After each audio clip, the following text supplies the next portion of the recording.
하나님 감사합니다. 오늘도 우리가 예배합니다.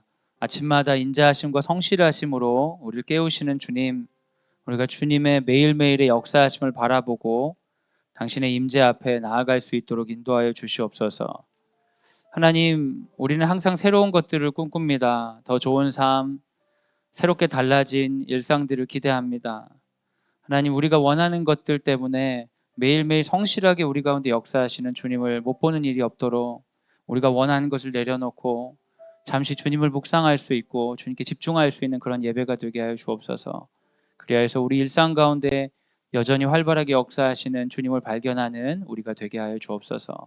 우리 예배 가운데 역사하실 주님께 감사드리며 예수님의 이름으로 기원하옵나이다.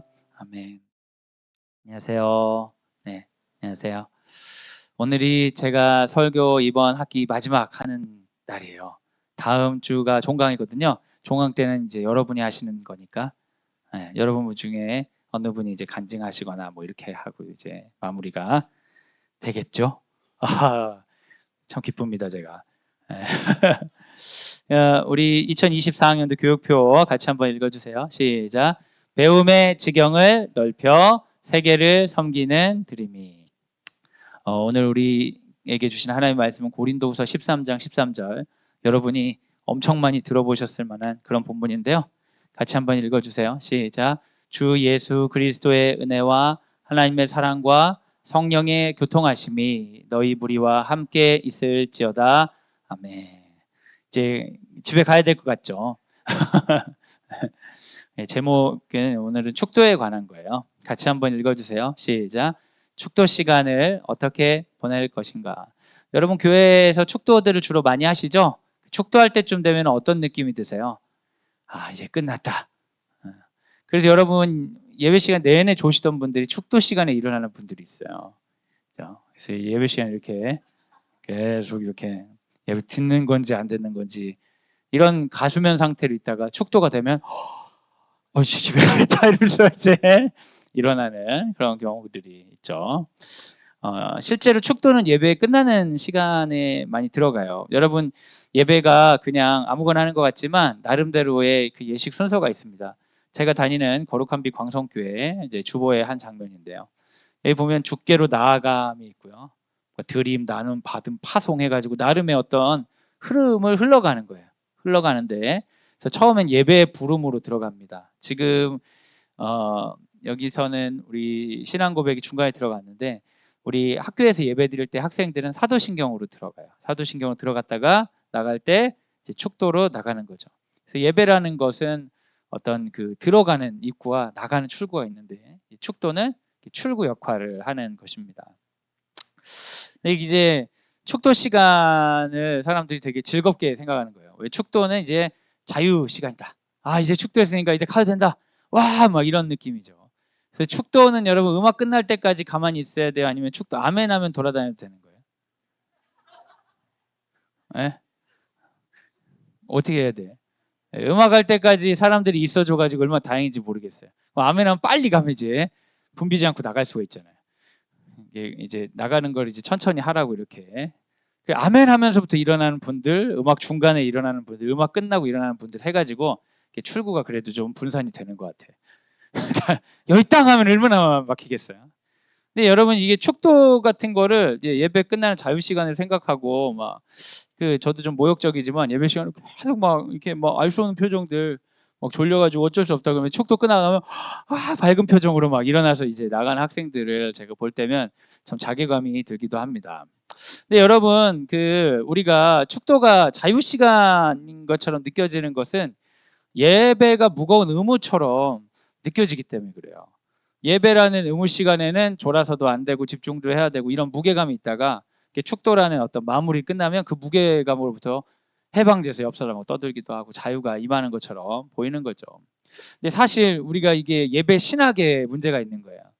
예배라는 것이 그때 정해진 그 순간 안에 하는 어떤 행위로서만 고정되면 그 시간에는 최선을 다해 좋은 모습을 보이고 그 시간이 끝나면 마음대로 살아도 된다는 식이 되어 버리거든요.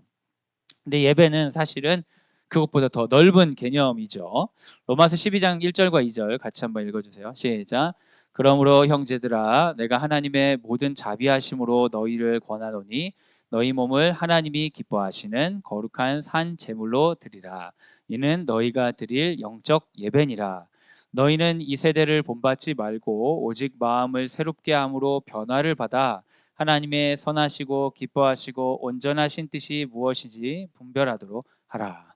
여기서 말한 예배는 정해진 시간 안에 드려지는 행사가 아니라 나의 몸을 바쳐서 세상의 모든 것들을 분별하고 살아가는 게 곧 예배다.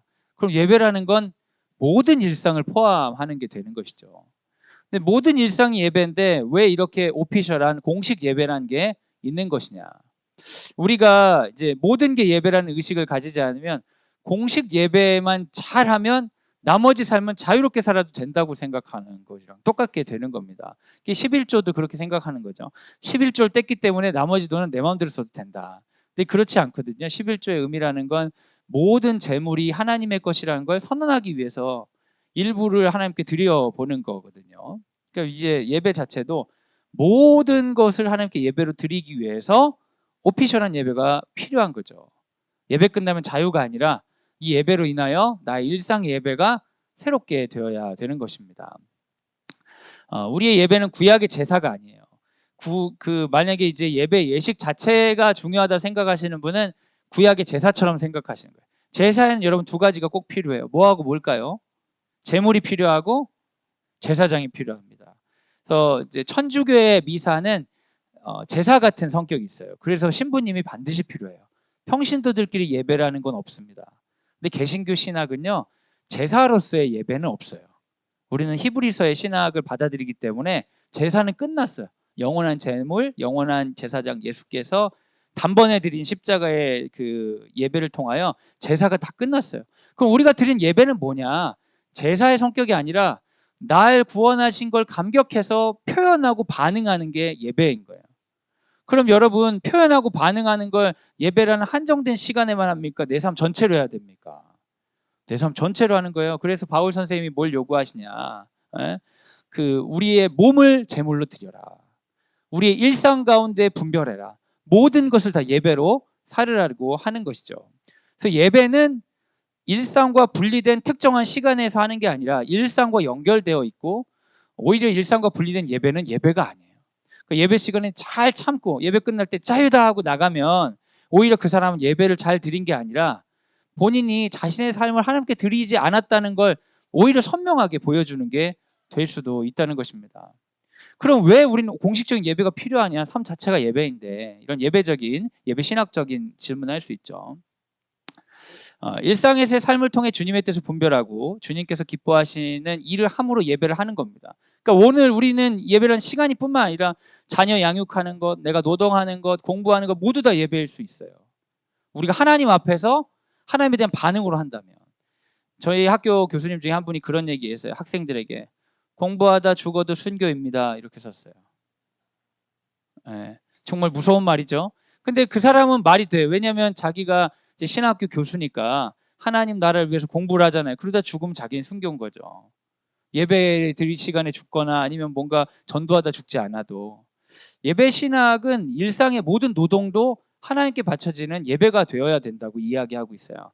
그러니까 우리 일이 하나님 기뻐하시지 않는 불법과 관련된 일이 있을 때는 최대한 그런 일로부터 벗어나고 하나님 기뻐하신 일을 하라고 이야기하는 거죠. 그렇지 않으면 우리 예배 잘 드리면 뭐 도둑질을 하든 뭔 일을 하든 상관이 없는 거잖아요. 예배와 삶이 단순히 연결되어 있다가 아니라 삶이 예배다. 우린 구원받은 감격으로 살아가는 사람 주님의 백성이다라는 신학이 있기 때문에 그래요. 그럼 공식적인 예배는 왜 필요하냐? 왜냐하면 우리가 일상에서 하나님께 그렇게 집중해서 예배할 수 없기 때문에 그런 거예요. 안식일 개념하고 똑같은 거죠. 여러분 저는 이제 목사하고 교회에서 일하니까 하나님을 찬양한다고 기도한다고 해도 아무 문제가 없는데 여러분 뭐 직장에 나가가지고 하나님을 막 찬양하고 너무 은혜롭다 막 이런 표현을 쓰면서 직장 생활하면은 그게 되겠습니까? 불편함을 주겠습니까? 사람들이 너무 불편함을 주죠. 우리 모두 다 같은 하나님 믿지 않기 때문에 그게 가능하지가 않아요. 그래서 그때는 그리고 내가 직장이란 것은 일을 하기 위해 모인 곳이지 거기서 우리의 어떤 종교 생활을 하기 위한 곳이 아니잖아요. 그러니까 일에 집중하기 위해서 어떻게 보면 나는 내가 하나님 나라 백성으로서 나의 전체를 드러나기보다는 그 일을 중심으로 드러나는 거죠. 가정에서도 마찬가지고, 가정에서도 우리 가족끼리 모두 다 한마음 돼서 가정 예배 하자고 하면 여러분 다 따라옵니까? 아니면 가정 예배 하자고 하면 따라오는 사람도 있으면 놀라운 일이죠. 대부분 막 하기 싫은데 족쇄를 찬 것처럼 막 오기도 하고. 가정에서도 우리가 마음껏 예배하기가 쉽지가 않아요. 근데 공식적인 예배 시간에 딱 가면 누가 우리가 찬양한다고 뭐라고 합니까? 우리가 말씀을 읽고 기도해도 되는 거예요. 그래서 교회라는 장소와 공식적인 예배라는 시간이 있는 거죠. 여러분, 우리의 오피셜한 예배는 사실 이 일상 가운데 주님께 반응하는 예배를 하기 위해서 나의 영혼을 위한 시간이죠. 그래서 예배 축도 끝나면 자유다가 아니라 이 예배에서 힘을 얻어서 일상을 살아가고, 일상에서 내가 하나님을 너무 바라보고 예배를 드리고 싶은데 삶 가운데는 그게 어렵잖아요. 그런 내 마음의 부담과 어려움들이 쌓여 있으면 공식적인 예배가 더 살아나는 거예요. 그래서 일상적인 삶이 예배를 통해 강화되고, 예배를 통해 일상적인 삶이 하나님을 바라보게 되는 게 사실은 이제 개신교의 예배 신학이에요. 그래서 개신교의 예배 신학 입장에서는 예배가 아닌 것이 있어요, 없어요? 없어요. 모든 게 예배예요. 그런데 삶에서의 예배를 잘 드리기 위해서는 공식적인 교회에서 예배가 살아나야 된다. 그리고 공식적인 교회 예배가 감동적으로 드려지기 위해서는 삶에서의 치열한 예배가 살아있어야 된다. 둘 다 살아있어야 되는 것이죠. 예배가 살아야 삶이 살고, 삶이 살아야 예배가 뜨거워져요. 그래서 교회에서 그런 말 들어보지 않으셨어요? 예배가 살아야 뭐든지 살아난다. 이런 말 들어보셨죠? 그럼 뭐에 살아나요? 그럼 예배를 열심히 드리면 내가 돈도 잘 벌고, 예배 열심히 드리면 인간관계 문제도 해결되고, 예배를 열심히 드리면 자식의 문제도 해결되고, 그 얘기입니까? 그렇지 않아요. 예배를 열심히 들으면 일상생활 가운데 하나님 앞에서 살아가기가 더 좋아지는 거예요. 그 일상생활 가운데 여러분 철저하게 하나님 기뻐하시는 삶의 반응으로 살려고 노력해 보세요. 그러면 인생이 잘 살아질 것 같아요? 삶에 어려움들이 많겠어요? 어려움이 많아요, 여러분. 어려움이 많다고요. 내 모든 존재를 하나님께 드리려고 하면 안 되는 나를 되게 보게 된다고요. 그럼 예배 시간에요, 찬양이 너무 귀해지는 거예요. 예배 시간에 기도가 막 소중해지는 거예요. 네. 여러분 막 이렇게 지치고 어려울 때 예배로 가서 쉬고 싶은 마음이 드는 거죠. 아니면 기쁜 일이 있을 때 예배를 통하여 표현하고 싶은 마음들이 생기는 거예요. 근데 이제 기독교 문화가 우리 학생들 같이 이제 모태신앙에다 막 기독교 문화에 사는 친구들은 이 말을 잘 이해를 못하는 경우도 있어요. 근데 원래는 삶에서 계속 주님을 추구해야 예배가 뜨거워지는 거고, 예배를 정말 제대로 드려야 삶에서 주님을 추구할 수 있습니다. 뭐 하나 양보할 수 없죠. 이제 축도를 딱 할 때 도비는 이제 자유예요, 이런 마음으로 이제 막 도망가는 그런 마음으로 예배를 드리면 사실은 이제 예배가 그 선순환이 되기가 어렵죠. 예배 시간 되면 힘들고 맨날 자는 게 막 숙달이 되고 막 이렇게 될 수 있죠. 여러분 스파이, 그 영화의 한 장면인데, 여러분 제 연령대 생각해가지고 제임스 본드 이제 오래된 제임스 본드를 가져왔는데, 스파이는 본국의 명령을 받고 다른 나라에 살죠. 근데 본국에서 지령을 받지 않으면 자기 해야 할 일을 잃어버리는 거예요. 예배 없어도, 이런 오피셜한 예배 없어도 우리 살아갈 수 있습니다. 일상 가운데 하나님 영광 돌면서 살 수 있어요. 그런데 대부분 자기를 지켜내지 못하죠. 여러분 가족들한테 각 잡고 우리 모두 다 뜨겁게 한번 찬양해보자 해가지고 모든 사람이 마음 모아서 찬양하기가 쉬울까요, 어려울까요? 어려워요. 어렵다고요. 근데 교회에서 찬양 인도자가 찬양합시다 했는데 그 중에 찬양하기 싫은데 하면서 눈치 주고 이런 사람이 있어요, 없어요? 또라이. 왜 왔냐고. 우리가 마음껏 찬양하고 마음껏 하나님 말씀을 듣고 이렇게 시간을 드리는 공동체적 시간을, 교회랑 공간과 그 시간이 확보되어 있는 것 자체가 우리가 계속해서 하나님 나라를 바라보며 나아갈 수 있는 힘이 되는 거예요. 근데 이제 우리에게 시험이 드는 거는, 교회가 그러면 완벽해야 될 거 아니에요. 교회가 하나님 나라를 충분히 반영해야 될 거 아니야. 그러다 보니까 이제 화가 나고, 교회 말고 교회 없는 신앙인들을 꿈꾸는 이 운동들이 많이 있어요. 이제 우찌무라 간주의 무교회주의라든지 교회에 없는 경건함, 이런 것들을 많이, 공동체주의 이런 걸 꿈꾸거든요. 근데 사실 다 실패하는 거예요. 역사적으로 유지가 안 되는. 교회라는 곳이 완벽한 공간이고 거기 있는 사람이 괜찮아가지고 신앙이 유지되는 게 아니라 다 형편없지만 그런 공간 안에 모여서 그런 시간을 갖는 것 자체가 그 형편없는 그들과 형편없는 내가 신앙을 유지하는 데 도움이 되는 거예요. 그 역사적으로 교회를 포기한 공동체가 살아남은 적이 없어요. 그러니까 이게 꼭 해야 되는 의무이기 때문에 하는 게 아니라 우리 신앙을 위해 하나님께 사용하시는 방법이에요. 여러분 좀 더 건강하고 완벽한 공동체 찾아서 가고 싶으시죠? 그런 마음 있으시죠? 근데 여러분이 그 공동체 가면 그 공동체가 어떻게 되겠어요? 그러니까 너무 이기적인 거예요. 여러분이 간 순간 그 완벽함 깨질 거 아니에요. 여러분 같은 사람 때문에. 그래가지고 완벽한 공동체를 하나님이 허락하지 않으시고 꽁꽁 감추시는 거예요. 여러분 올까 봐. 그러면 이제 절망해야죠. 그럼 완벽한 공동체는 어디 있나요? 그러면 주님께서 얘기하실 거예요. 예수 안에서 이미 완벽한 공동체야. 네가 있는 곳이. 그곳에 그 사람이 예수님처럼 생겼거나 그 공동체 안에 비리가 없거나 그게 아니라 거기서 충분히 네가 완벽한 예수를 경배할 수 있고 거기서 네가 예수 안에서 성장할 수 있어. 주님은 우리에게 그렇게 대답하시죠. 그래서 교회가 선물이에요, 여러분. 공동체가 선물입니다.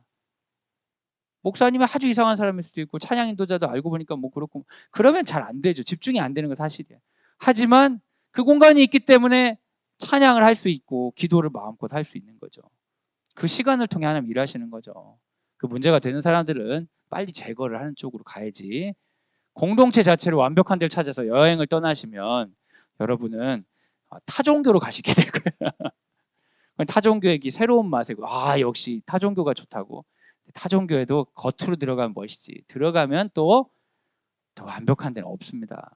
그러니까 결국에는 이제 그렇게 방황하시는 분들은 영적인 방황의 끝에 아무도 의지할 것 없고 나 혼자 이제 영성 수련하겠다 이제 명상으로 가는 분들이 많은데 이제 그렇게 해서 뭐 다 비슷해지는 겁니다, 여러분. 하나님을 믿는 방식은 더 완벽한 것들을 찾아가는 게 아니에요. 완벽하지 않은 우리를 구원하신 그 완벽하신 하나님을 바라보러 가는 거죠. 그러니까 일상 가운데 예배에 어떤 걸 기대하지 말고 일상 가운데 계속 주님을 추구하고 사는 거야.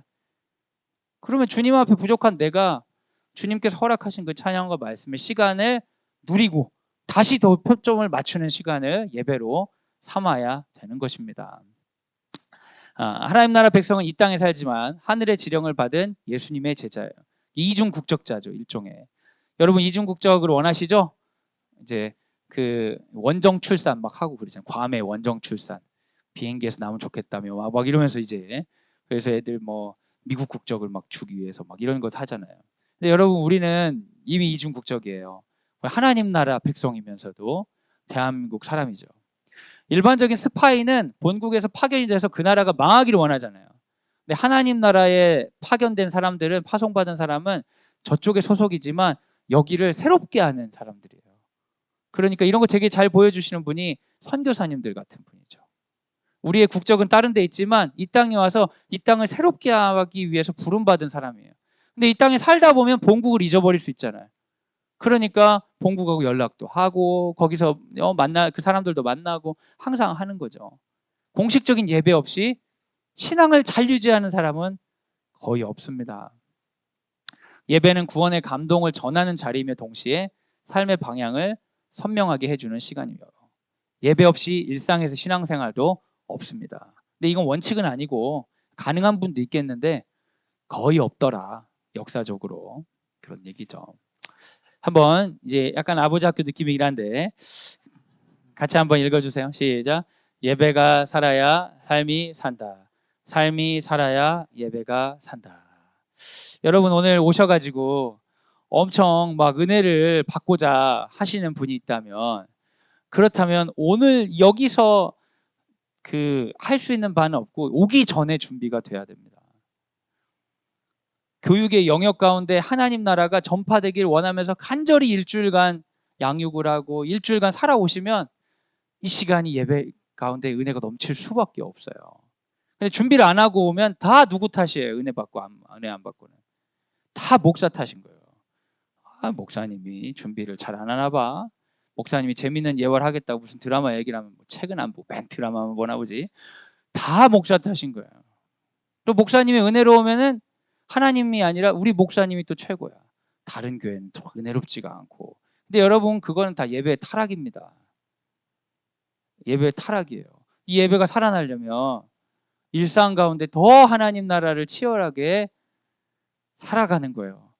그러면은 일상 가운데 충분히 못 살기 때문에 진짜 토설하고 싶은 기도와 높이고 싶은 찬양이 쌓이게 되거든요. 그 예배실로 뛰어가고 싶은 거예요. 다른 데서 외치지 못하는 외침이 여기서는 완전히 허용되니까 그 교회가 있는 게 좋은 게 되는 것이죠. 근데 우리나라는 교회가 너무 많잖아요. 우리 교회 싫으면 옆 교회 가면 되고, 우리 교회가 뭐 시설이 낡았는데 옆 교회 새 건축했으면 여기도 들려도 되고. 그러니까 우리가 예배 신학을 잘 정립하기가 어려운 환경이기는 하죠. 축도는 뭐냐? 예배와 삶을 연결시켜주는 역할을 하는 거예요. 예배가 끝났습니다. 이제부터 자유를 드리겠습니다가 아니라 이 예배 가운데 우리가 집중했던 그 방향을 가지고 살아가십시오 하면서 파송하는, 인물을 주어 사람을 보내는 일을 하는 어떤 상징적인 행위인 거죠. 축도에는 그 두 가지의 그 의미를 많이 담습니다. 주로 성도를 일상으로 파송하며 복을 비는 기도가 있죠. 그래서 목사님이 설교가 끝나고 성도 여러분 이 말씀을 붙들고 한 주 동안 잘 사시고 어려움도 없으셨으면 좋겠고 죄로부터 멀어지셨으면 좋겠고 힘을 내셨으면 좋겠습니다. 축복합니다. 이런 축복 기도의 성격이 있고요. 또 한 가지는 성도를 일상으로 파송하며 이제 하나님께서 그들에게 하는 복을 발설해 주는 거예요. 그러니까 이 목사님이 축복 기도라는 게 아니라 성도 여러분, 하나님께서 일상 가운데 여러분에게 이렇게 말씀하십니다. 여호와께서는 당신의 얼굴을 당신에게 비추어서 평강 주시고 복 주시길 원합니다. 근데 이건 이제 목사님이 기도하는 게 아니라 하나님의 음성으로 이제 선포해 주는 거예요. 두 가지 성격이 축도 가운데는 있습니다. 이 두 가지 가지고 근데 엄청 싸워요, 목사님들이. 전 이해할 수가 없어. 왜 이걸 싸우지? 근데 이게 싸우는 게 어떤 식으로 표현되냐면 그 주 예수 그리스도의 은혜와 하나님의 사랑과 성령의 교통하심이 너희 무리와 함께 있을지어다. 성경에 이렇게 써 있잖아요. 그러니까 원래 목사님들은 축도할 때 함께 있을지어다 이렇게 축도를 했어요. 함께 있을지어다 하는데 여러분 말투가 좀 어때요? 반말. 나이 많은 권사님도 있는데 함께 있을지어다 알겠느냐? 약간 이런 느낌이잖아요. 에? 목사님이 뭐 원래 이제 개척 목사님이고 일대 목사님 이런 분은 나보다 더 나이가 많아. 내가 어렸을 때 들어와서 같이 세례받고 한 분이라 함께 있을지어다 해도 불편함이 없었는데 후임 목사라고 내 자식보다도 어린 애가 와가지고 함께 있을지어다 권사님 오케이 아멘? 기분이 확 나쁜 거야 이제.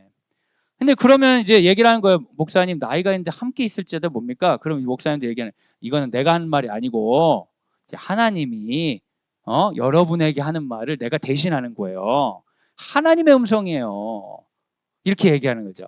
이거를 강복의 선언이라고 생각하면 하나님의 복을 선언하는 거라고 하면 축도를 있을지어다로 해도 문제가 없다라는 분들이 있고 근데 이제 이걸 세 번역으로 번역하면 이렇게 돼 있거든요. 주 예수 그리스도의 은혜와 하나님의 사랑과 성령의 사귐이 여러분 모두 함께 하기를 빕니다. 빕니다. 누가 비는 거예요? 이게 고린도 후서가 바울이 썼어요. 제가 힌트를 안 드리고 물어봐서 죄송해요. 누가 비는 거예요? 바울이 비는 거예요. 바울이 여러분 편지 끝나면서 잘 사세요 하고 비는 거예요. 그럼 이거는 강복 선언이 아니잖아. 얘는 축복 기도잖아요. 그럼 반말하면 돼, 안 돼? 안 되죠. 나이 많은 우리 장로님 권사님한테 자기가 축복 기도하면서 반말하면 어떻게 해요? 저 어르신들한테 기도를 하면서 복을 받을지어다. 아멘. 장로님 아멘. 자식 버린 애가 막 그러면 또 죽을래? 막 이렇게 되는 거죠. 그래서 있을지어다를 꼭 해야 된다는 분들은 축도를 하나님의 복 선포라고 생각하시는 분들이에요.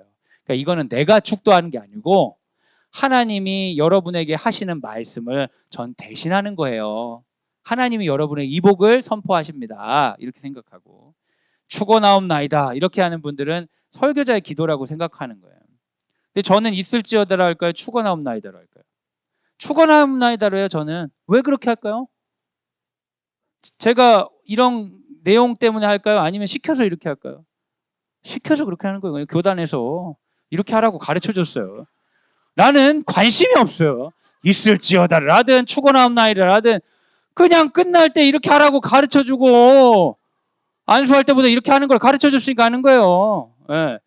저는 여러분에게 강복선을 할 생각도 없고 근데 이제 축복기도 쪽이 저는 저 맞죠. 예. 근데 신학적으로 이 갈등에 어디 막 이게 손을 넣고 난 어느 편이다 할 생각이 전혀 없어요. 예. 왜 없겠어요? 여러분 저의 교회 목사 그 성도님들도 아니고 각자 목사님들이 있는데 우리 교회 목사님이 있을지어다 하는데 그냥 학교 교목 설교를 듣고 와가지고 목사님 그렇게 강복선을 하면 안 된다던데요. 뭐 이러면서 싸우면 되겠어요? 안 되죠. 목사 설교, 교목 설교 두고 갖고 교회 가가지고 목사님 있을지어다로 해야 된다는데요. 그러면 안 되죠. 여러분이 각자 교회를 더 잘 다니실 수 있도록 저는 도와야지. 그렇기 때문에 저는 아무 생각 없어요. 제가 축원하옵나이다 하는 것은 있을지어다에 대한 반대가 아니에요, 여러분. 여러분 교회가 있을지어다 하든 말든 전 상관이 없습니다. 근데 여러분 원어를 보면 너무 재밌어요. 원어가 너무 재밌어. 뭐냐면 예수 그리스도의 은혜와 하나님의 사랑과 성령님의 교제가 너희 모두와 함께라고 돼 있어요. 동사가 없어 원어에는. With you 끝이에요. With you. 그러니까 이 성경에 이거 뒤에 뭐 있을지어도 빕니다는 없는 거를 만드는 거예요. 왜냐하면 번역체에 일관성이 필요하잖아요. 전부 다 한국어로서 다 종결어미를 했는데 마지막에 너희와 함께 이렇게 하고 끝내기가 어려우니까 붙인 거예요. 그러니까 이거 갖고 싸울 리는 없죠. 그리고 원래 서신서의 성격은 이런 강복선언의 의미는 없어요. 그냥 편지 끝내면서 복을 빌어주는 거예요. 편지를 딱 끝내면서 잘 살아라. 하나님 은혜 함께 있으면 좋겠다. 내가 기도할게. 약간 이런 느낌이기 때문에 있을지어다를 너무 강조하는 것은 이 본문에는 조금 이제 맞진 않아요.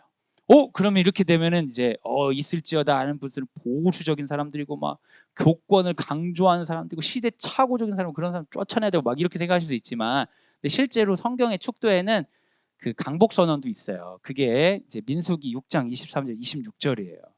네? 같이 한번 이걸로 축도할 수도 있거든요. 근데 이거 잘 안 하고 제가 교단에서 목사로 시험 보고 할 때 이거 하거나 둘 중에 하나를 축도해야 된다고 배웠어요.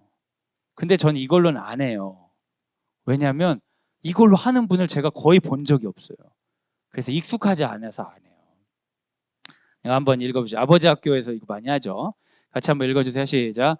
아론과 그의 그 아들들에게 말하여 이르기를 너희는 이스라엘 자손을 위하여 이렇게 축복하여 이르되 여호와는 내게 복을 주시고 너를 지키시기를 원하며 여호와는 그의 얼굴을 내게 비추사 은혜 베푸시기를 원하며 여호와는 그 얼굴을 내게로 향하여 드사 평강 주시기를 원하노라 할지니라 하라. 아멘. 그러니까 이거는 아론과 그의 자식들이 한 게 아니고 하나님이 이렇게 하라고 준 거예요. 제사장들에게. 이게 오리지널 축도예요. 구약의 축도. 구약의 축도는 있을지어다 이런 느낌으로 목회자가 하는 게 맞아요. 근데 신약에 있는 축도는 목회자뿐만 아니라 평신도든 엄마 아빠가 하든 누가 하든지 다 상관이 없는 거예요. 사실은. 근데 이제 구약과 신약에 이게 다 있다 보니까 교회에서는 그런 게 있다. 제사장이 복의 선포죠. 백성을 향한 하나님의 마음과 복을 대리 선포하고 구약의 축도는 복의 선포다 할 수 있어요. 그럼 축도는 여러분 목사님만 할 수 있을까요? 아니면 모든 성도들이 다 할 수 있을까요? 그건 이제 정하기 나름이겠죠. 근데 강단에서는 목사님만 할 수 있어요. 왜 그럴까요? 교단에서 정해서 그런 거예요. 교단에서 정해서. 성경에 그렇게 써 있진 않아요. 예. 교단에서 정했으니까. 그러면 교단에서 바꿀 수 있을까요? 바꿀 수 있죠. 근데 특별한 일이 없으면 안 바꿀 거예요. 왜냐면 그렇게 엄청 오랜 세월 지나면서 불편함이 없는데 왜 바꾸겠어요? 그런데 이제 예배 시간에 강단에서는 목사님이 축도하는 게 교단에 정해져 있으니까 하는 건데 우리끼리 서로 축도하는 건 문제가 있을까 없을까요? 전혀 없죠. 그래서 가정 예배하거나 그러면 축복 기도를 막 하는 거예요. 우리 아버지 학교 이 강복선을 아버지한테 줘가지고 아버지들이 마치 제사장처럼 여호와는 내게 복을 주시고 막 하시잖아요. 근데 목사님도 아닌데 제사장에 간 강복선을 해도 돼요? 이런 사람 있어요, 없어요? 아무도 없어요. 네, 아무도 없어요. 그리고 목사님이 여기서 축도하는 것도 공식적인 예배를 만들어가는 과정에서 역사적인 산물이지. 그러니까 뭐 신학적인 이유들은 다 있는 거지만 그게 뭐 아주 뭐 목숨을 걸고 지켜야 될 그런 건 아니에요. 있을지어다 추고나옵나이다 가지고 그렇게 싸울 일은 아닌 것 같아요. 중요한 거는 이런 축도를 통하여서 예배가 끝나는 게 아니라 이 축도를 통하여서 내가 일상으로 파송된다는 그 의식이 교회에 살아있으면 그 축도의 표현이 뭐든지 상관없죠. 하나님이 내게 복을 선포하셨던, 목사님 기도해 주셨던, 나는 이 세계를 향하여 말씀을 받고 나아간다는 느낌으로 나가야지. 축도가 딱 끝났으니까 예배 끝났다 이제 빨리. 아유 그냥 오늘 점심에 뭘 먹어야 되고 그냥 다음 주 무슨 뭐 회의 있는데 뭐지 하면서 완전 이게 싹 까먹다 이러면은 뭐 그게 추고나옵나이다를 하든 뭐 무슨 뭐 있을지어다 하든 뭔 상관이 있겠어요. 그죠? 그래가지고 이제 요즘에 목사님들이 많이 하는 거 이제는 또 왜 하는지 모르겠어요. 저도 이제는 하잖아요. 하니까 하는 거예요 그냥. 예수 그리스도의 은혜와 하나님의 사랑과 성령의 교통하심이 말씀을 듣고 세상을 나아간 여기 모인 우리를 위해 지금부터 영원까지 함께 하시기를 간절히 축원하옵나이다. 뭐 이런 식으로 하잖아요. 이거는 약간 이제 그 강복과 축복을 섞었어요. 제가 보기에는. 왜냐면 강복이 영원까지 함께 하는 거를 내가 축복하는 거지 이상하잖아요. 예? 이번 주 행복하게 사세요. 이렇게 해야지 영원토록 행복하게 사세요. 이거를 내가 하는 거는 좀 이상하잖아요. 근데 이거는 약간 그 이 축도가 가지고 있는 축복 기도에다가 복의 선언, 하나님의 복의 선언, 영원토록 하나님 함께 하시길 우리에게 약속하 이거를 섞어가지고 약간 콜라보해서 좀 이제 이런 뭐라고 해야 돼요? 이제 컨템포리한 버전이 되는 거죠. 복의 선포, 축복이 혼합된 형태다. 그러나 신학적으로 따지면 이거 갖고 싸울 수 있겠죠. 근데 그런 쓸데없는 짓은 안 하셔도 된다. 축도가 주는 메시지는 나는 일상에선 사명자다. 교회는 하늘 공동체고 우리의 일상은 교회와 하나님 나라를 만드는 사명의 자리다. 이것만 이제 마음에 품고 가시면 되는 거죠. 예배가 딱 끝났어. 축도를 받았어요. 그러면 그때 이제 말씀도 받고 예배도 드리고 찬양도 했으니까 이제 나아가서는 별로 찬양보단 세상 노래가 많은 곳으로 나아갈 것이고 내가 나아가서는 하나님 나라를 편하게 말하지 못할 공간으로 나아가겠지만 난 그곳에서 씨를 뿌리는 마음으로 다시 살아가겠다. 이 마음을 딱 품고 나가면 이제 축도가 잘 우리에게 역할을 한 것이죠. 그래서 축도의 순간 우리는 뭘 해야 되냐? 말씀을 통해 살아갈 것을 다짐하며 아멘으로 결단하는 시간이다. 그래서 그 축도가 살아나려면 예배 자체가 잘 살아나야 되죠.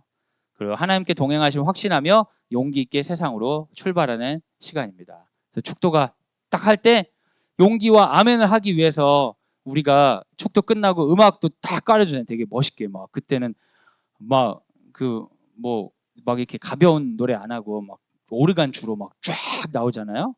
이제 다짐을 해야 되는데 막 서제자서 쿵짝쿵짝쿵짝 막 그러진 않는단 말이에요.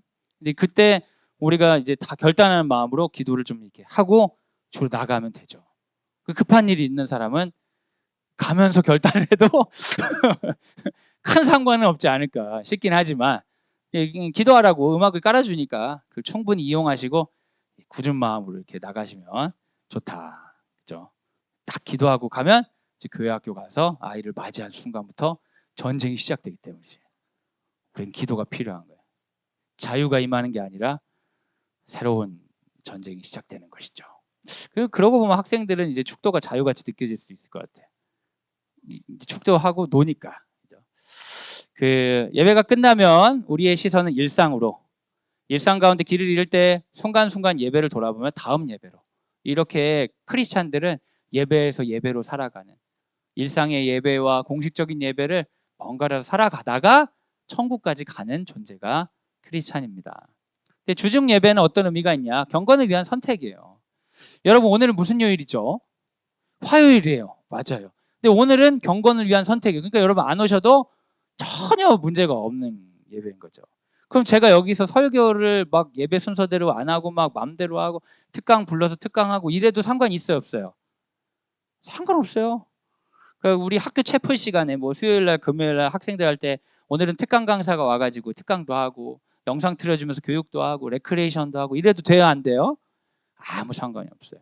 예. 주중 예배는 경건을 위한 플러스 알파. 수요 예배, 금요 철야, 새벽 예배 이런 거 플러스 알파. 근데 나는 하나님 앞에서 더 신실하게 그 말씀을 계속해서 공급받으며 하고 싶다. 그럼 맨날 하면 좋죠. 좋죠. 그렇지만 제가 좀 이제 어쨌든 예배의 성격 자체는 세상에 파송되는 성격이 있기 때문에 주중 예배도 드릴 뿐만 아니라 주중 내내 교회에 계속 있으면 사실 주일 예배는 그렇게 살아나지는 않을 수 있어요. 오히려 평소 때 믿지 않는 사람들과 만나고 내가 믿음을 가지고 도전하고 갈등 있는 공간에 있고 진짜 파송의 의미가 살아나면 살아날수록 주일 예배는 더 살아나요. 근데 이제 세상에 시험이 들어가지고 너무 빠져 있어가지고 주일날 왜 안 오는 사람도 있는데 그러니까 믿음을 가지고 파송을 받는 의식을 가지면 가질수록 주일 예배는 더 살아나죠. 예배는 마지막까지 믿음으로 우리를 이끌어주는 성령의 방법입니다. 예배에 대해 여러분 비판적인 의식이 있는 분들도 좀 있으시죠. 대안이 없을까? 근데 대안을 만들어 보셔도 좋은데 잠깐의 대안이나 순간적인 만족이 아니라 일평생을 하나님 나라까지 믿음을 잃지 않고 갈 수 있는 더 나은 대안이 있으시면 그것도 제안해 보시면 좋을 것 같아요. 근데 지금까지 우리의 인류는 예배보다 더 좋은 대안을 찾지는 못했어요. 교회보다 더 좋은 대안을 찾지는 못했어요. 예배와 교회의 대안을 수없이 제안해 보았지만 대부분 일시적인 운동으로 끝났고 그런 사람들은 믿음으로부터 벗어나거나 믿음의 왜곡이 오거나 교주가 생기거나 그랬어요. 교회에 문제가 많지만 여전히 예배와 교회는 쓰임받고 있기 때문에 예배와 교회를 비판하는 것도 필요하겠지만 예배와 교회의 의미 중심으로 제대로 그것을 이용하는 것 또한 우리에게 필요한 것이 아닌가 그런 생각을 드리면서 이제 전 시리즈가 이렇게 해서 마무리를 하게 되었습니다.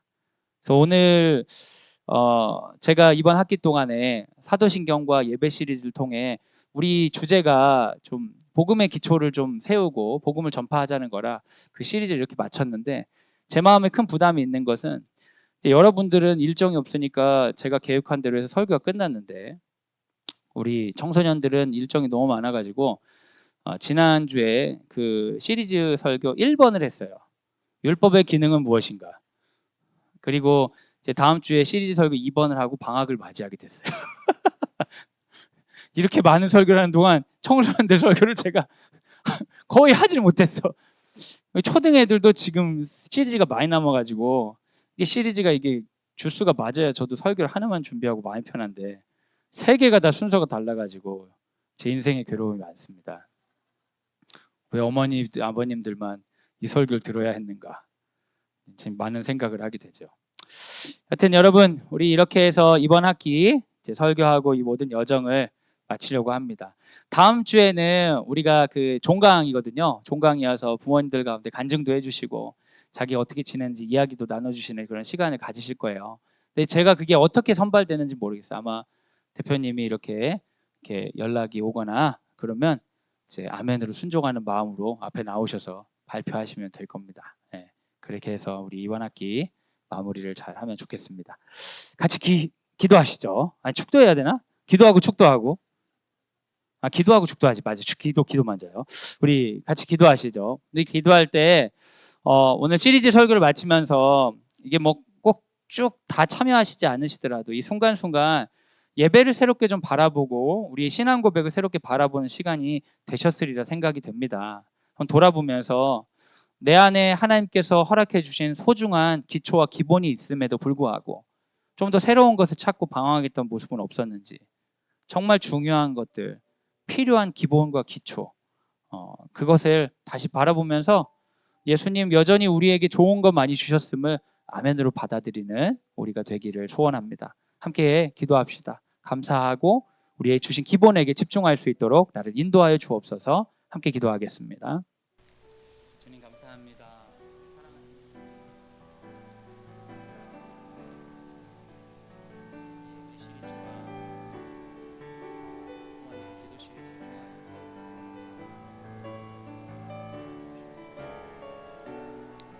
사랑하는 여러분, 우리 자녀들을 위해 기도하기 원합니다. 사실 우리는 자녀들에게 가장 좋은 것들을 거의 대부분 가르친 것 같아요. 밥 잘 먹어야 되고 잠 잘 자야 되고 사람들과 사이좋게 지내야 되고, 손 잘 씻어야 되고, 잠잘 때 양치 잘해야 되고, 살면서 필요한 것들은 거의 다 가르친 것 같습니다. 근데 아이들이 좀 컸다고 일찍 자라고 하면 일찍 자는 거 필요 없는 것처럼 얘기하기도 하고요. 밥도 그냥 안 챙겨 먹고 막 돌아다니고 그러죠. 근데 사실 하나님께서 우리에게 주신 삶의 중요한 것들은 다 오래된 것들입니다. 오래된 것들 중에 중요한 것들을 너무 많이 주셨어요. 그거 가볍게 생각해서 밥 안 먹고 잠 안 자고 그러다가 큰 어려움들이 오는 거거든요.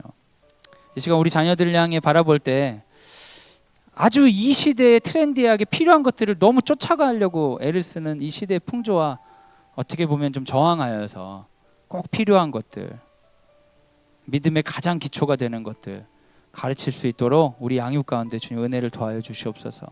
그리고 사랑하는 우리 아들과 딸들이 하나님께서 허락해 주신 가장 기초적이고 기본적인 것들을 소중히 여길 수 있는 그런 성숙하고 담대한 아이들로 자랄 수 있도록 우리 사랑하는 자녀들을 마음껏 축복하면서, 내가 축도자가 되어서 마음껏 축복하면서 자녀들을 위해 이 시간 기도하도록 하겠습니다. 함께 기도하겠습니다.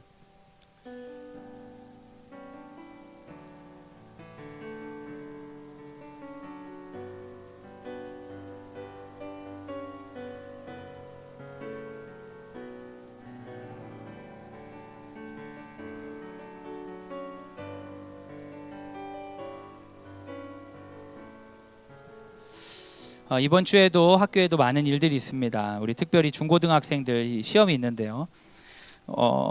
우리 정말 내신에도 들어가고 정말 중요한 이제 아이들도 있는데 전혀 내신에 안 들어가는 중학교 1학년 애 중에 굉장히 긴장해가지고 막 시험에 대해 물어보는 애가 있더라고요. 너무 황당했어요. 근데 그만큼 시험 성적이나 이런 게 아이들한테 크게 다가오는 거죠. 그래서 제가 애들한테 얘기해 줬어요.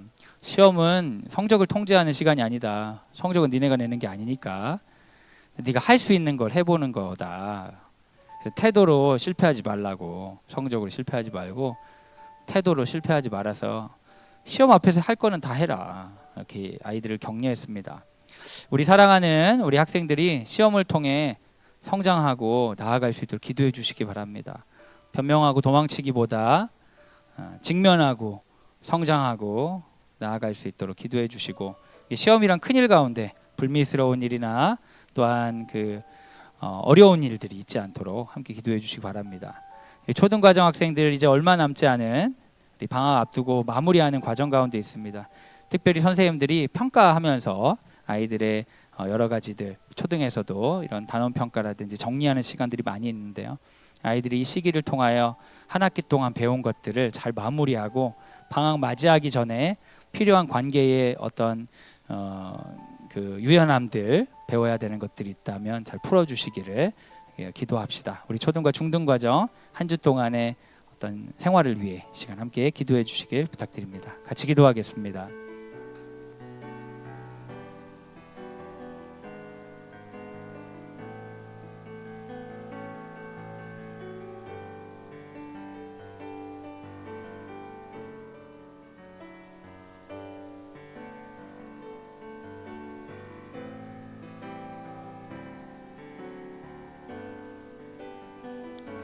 사랑하는 여러분, 이 시간 우리 선생님들을 위해 함께 기도하기 원합니다. 기독학교에 있다 보면 하나님 앞에서 자신이 해야 된다는 의무감이 굉장히 크다 보니까 자기의 예배가 막 살아나지 않을 때가 있어요. 그건 기본이라고 생각하고 예배 앞에 이제 무릎 꿇지 못할 때도 있습니다. 우리 선생님들을 위해 함께 기도할 때 사역자들이 다 그렇거든요. 사역자들, 선교사님들 이런 분들이 자기 예배가 살아나 있지 못하는 경우가 있어요. 평소가 예배 같다고 생각하니까. 근데 우리 선생님들 가운데 예배가 살아날 수 있도록 기도해 주시기 바랍니다. 그분들이 다니는 주일 예배 가운데 찬양이 살아나고 말씀에 은혜 받고 아멘으로 결단하고 그 힘으로 주중에 우리 사랑하는 우리 자녀들, 우리 학생들 잘 가르칠 수 있는 예배자로서 일어나는 우리 선생님들 될 수 있도록 우리 담임 선생님들을 위해, 특별히 교과 선생님들을 위해 함께 기도해 주시기 바랍니다. 함께 기도하겠습니다. 사랑이 많으신 주님 감사합니다.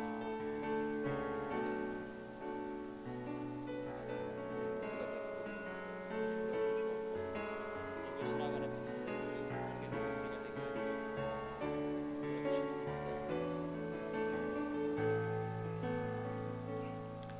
이 시간 마지막으로 우리 한 가지 좀 기도하기 원합니다. 우리 리더들을 위해 기도해 주시기 바랍니다. 교장 선생님과 교감 선생님, 행정실장님과 처장님과 우리 모든 직원들을 위해 기도해 주시고, 또 공동체 가운데 오래된 기도 제목을 놓고 질병 가운데 하나님 은혜 베풀어 주시옵소서 기도하는 지체들이 있습니다. 주님께서 그 기도를 들어주셔서 회복하여 주시고 하나님 이겨나갈 수 있도록 인도하여 주옵소서. 질병 가운데 있는 지체와 가족들을 위해 이 두 가지 기도 제목을 마지막으로 우리 함께 기도하도록 하겠습니다. 같이 기도하겠습니다. 하나님 감사합니다. 우리 공동체를 하나님께 올려드립니다.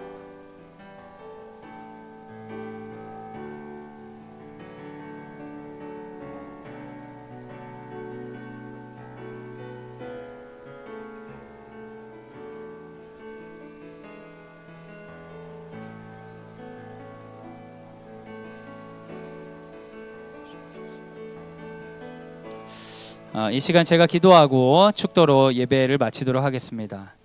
사랑이 많으신 하나님 감사합니다. 우리에게 오랜 시간 동안 우리에게 허락하신 그 오래된 세기를 알려주셨습니다. 이미 우리에게는 좋은 것들이 참 많이 있음을 돌아보았습니다. 우리가 하나님께 나아갈 수 있는 방법들, 하나님을 고백하는 방법들, 하나님과 소통하는 방법들, 하나님 안에서 이 세계를 바라보는 방법들이 이미 우리 안에 많이 있었습니다. 그러나 주님, 우리는 그것들을 바라보지 않고 새로운 것을 계속 추구하였습니다. 갑작스러운 변화, 나와 다른 존재가 되는 것들. 사실은 하나님이 일상 가운데 우리에게 가르쳐 주시는 좋은 것들이 많음에도 불구하고 그것들을 내려놓고 우상숭배하는 존재들처럼 뭔가 다른 방식을 찾으려고 했던 어리석음을 내려놓습니다. 우리 자녀 양육에 있어서도 그렇습니다. 주님, 우리에게 자녀 양육을 위한 좋은 도구를 주셨습니다. 기도하게 하셨고 예배하게 하셨고 말씀 가운데 사랑할 수 있도록 주셨습니다.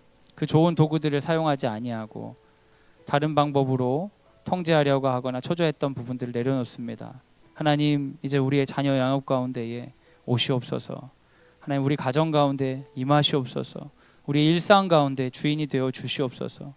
당신을 뜨겁게 사랑함으로 우리의 예배가 살아나고 예배가 살아남으로 삶이 살아나 내가 당신의 소유인 것을 만민 가운데 선포하는, 매일매일 인자와 성실을 내려주시는 당신 앞에 살아가는 우리가 될 수 있도록 힘을 더하여 주시옵소서. 이제는 예수 그리스도의 은혜와 하나님의 사랑과 성령의 교통하심이 주의 말씀을 듣고 하나님께서 허락하신 그 일상을 향하여 담대하게 나아가겠습니다. 아멘으로 응답하고 용기 있게 걸어가겠습니다. 주님 함께하여 주시옵소서. 그렇게 기도하는 사랑하는 모든 지체들 위해 지금부터 영원까지 함께 하시기를 간절히 축원하옵나이다. 아멘.